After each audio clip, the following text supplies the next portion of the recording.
ဆုံးမလို့မရတဲ့ပုဂ္ဂိုလ်လည်းရှိတယ်ဆိုသိရမယ်နော်လူတိုင်းဟာဆုံးမလို့ရတာမဟုတ်ဘူးဆုံးမလို့မရတဲ့ပုဂ္ဂိုလ်မျိုးတွေလည်းရှိသေးတယ်ဥပမာပဲအသိဉာဏ်မရှိတဲ့ပုဂ္ဂိုလ်ကဆုံးမလို့မရဘူးလေအသိဉာဏ်ရှိတော့လေကိုထင်ကြီးတဲ့မာနရှိတဲ့ပုဂ္ဂိုလ်ကလည်းဆုံးမလို့မရတဲ့ပုဂ္ဂိုလ်ပဲ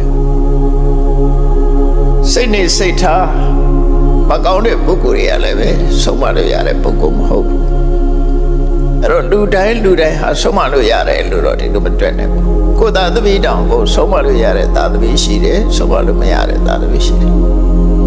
အဲ့တော့ဒီနေရာမှာဆိုလိုတာကဆုံးမလို့ရမယ့်ပုဂ္ဂိုလ်တွေကိုဆုံးမတဲ့အခါမှာဆုံးမတဲ့အခါမှာအတော်ဆုံးအထူးချွန်ဆုံးဖြစ်တယ်လို့မြတ်စွာဘုရားကိုဂုဏ်ပြုထားတဲ့စကားတစ်ခုပဲဒါအဲ့လိုဆုံးမတတ်လို့ပဲတတ္ထာဒေဝမနုဿနာဒေဝမနုဿနတ်တွေရောလူတွေပါ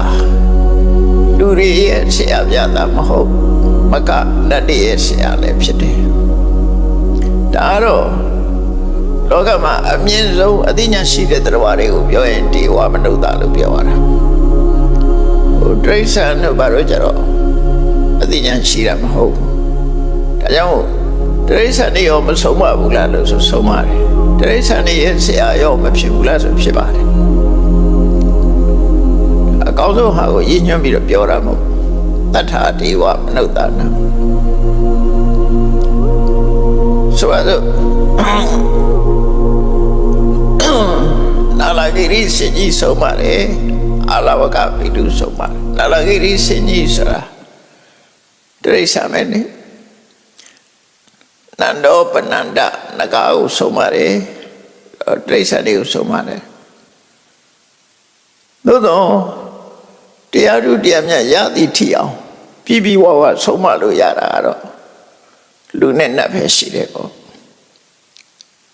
အစွမ်းကုန်ဆုံးမတဲ့အထွတ်ထိပ်ရောက်တာတော့လူနဲ့နတ်နဲ့ဒါကြောင့်မို့လူတွေနတ်တွေရဲ့ဆရာလို့